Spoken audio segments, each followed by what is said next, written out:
Welcome to Chittoor Seenu YouTube channel. చదువు. ఈ చదువు అనేది కూడా అందరికి తెలిసిందే. ఇది ఒక భగవంతుని ప్రసాదం వంటిది. సాధ్యమైనంత వరకు ఇది అందరికీ పంచిపెట్టండి. అంతేకాని ఈ చదువుని హోటల్లో వంటకంలాగా అమ్ముకోవద్దు. ఇది అద్భుతమైనటువంటి మాటగా మనం చెప్పుకోవచ్చు. ఇది అద్భుతమైనటువంటి మాట కాదనేది కూడా మీరు మీ యొక్క అభిప్రాయాన్ని కామెంట్ రూపంలో తెలియచేయండి. ఇలాంటి మంచి మాటలను ఎప్పటికప్పుడు మీ ముందుకు తీసుకొస్తుంది మన చిత్తూరు సీను యూట్యూబ్ ఛానల్. తప్పనిసరిగా షేర్ చేయడం మాత్రం మర్చిపోకండి.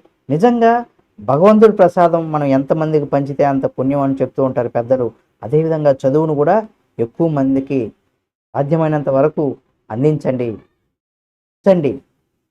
హోటల్లో వంటకాలు అమ్ముకున్నట్టుగా, హోటల్లో ఫుడ్ని పెట్టి డబ్బులు తీసుకున్నట్టుగా ఈ చదువును కూడా అమ్ముకోవద్దండి. అమ్ముకుంటే కూడా దాన్ని లక్షల్లో, వేలల్లో నుండి లక్షల్లోకి ఫీజులు వసూలు చేస్తున్నటువంటి వారికి ఇది ఒక ఆదర్శంగా ఉండాలి కొటేషన్ అని కూడా కోరుకుందాం. నిజంగా ఇది నచ్చితే తప్పనిసరిగా షేర్ చేయండి. ఇలాంటి మరిన్ని మంచి మాటలతో మీ ముందుకు వస్తుంది మన చిత్తూరు సీను యూట్యూబ్ ఛానల్.